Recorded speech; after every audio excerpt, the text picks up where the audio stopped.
Waliwo akatambi akasaasaanidde ennyo emikutu emigatta abantu nga kalaga Ddereeva ku luguudo lwa Jinja Road eyagezezaako okutomera omusirikale wa poliisi y'ebidduka eyamuyimiriza. Omusirikale ono yawonedde watono okutomerwa bwe yabadde mu maaso g'emmotoka eno ng'agijjako namba puleeti. Kati kizuuse nti yali avuga mmotoka eno ekika kya Subaru namba UAZ 515C ye Isaac Mukwaya ng'omusirikale Jotham Katongole yamuyimiriza olw'okumenya amateeka g'ebitaala ku masangaanzira ga Jinja Road mu Kampala. Muvuzi wa mmotoka kika kya Subaru registration number UAZ 515C ono mugenderevu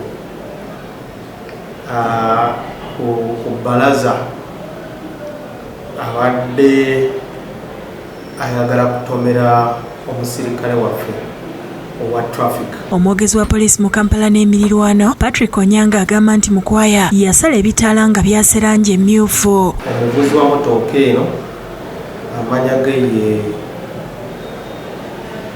Mukwaya Isaac abadde ajemeredde okugonderera ebiragiro bya ttaala babya matala. Onyanga agambye nti Mukwaya baamukutte bwe yagenze ku poliisi okunona namba plate ey'emmotoka ye ng'eno yagenze aliko kanyula ku mukono ng'alaga nti mulwadde kyokka olwamutute mu ddwaliro ne bamwekebejja baakizudde nti mulamu tteke. Following morning he came and he told him, hey, we told you to come when you're okay. And that's when this issue of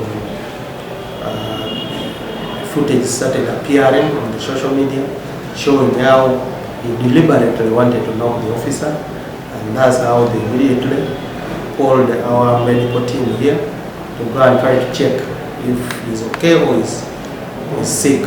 Agambye nti bamuguddeko emisango okuli okuvugisa ekimama, okujemera ebiragiro by'amataala n'okugezaako okutta omusirikale. Onyanga asabye abavuzi b'ebidduka okugondera ebiragiro by'abapoliisi ku nguudo singa babeera bakwatiddwa mu nsobi. Olowooza nti ojja kukozesa fujjo, ojja kugezaako okutomera omusirikale, ffe tujja kufunziza nga tukozesa amateeka. Agamba omusirikale waabwe Katongole yafunyeemu ekyekango naye kati ali mu mbeera nnungi.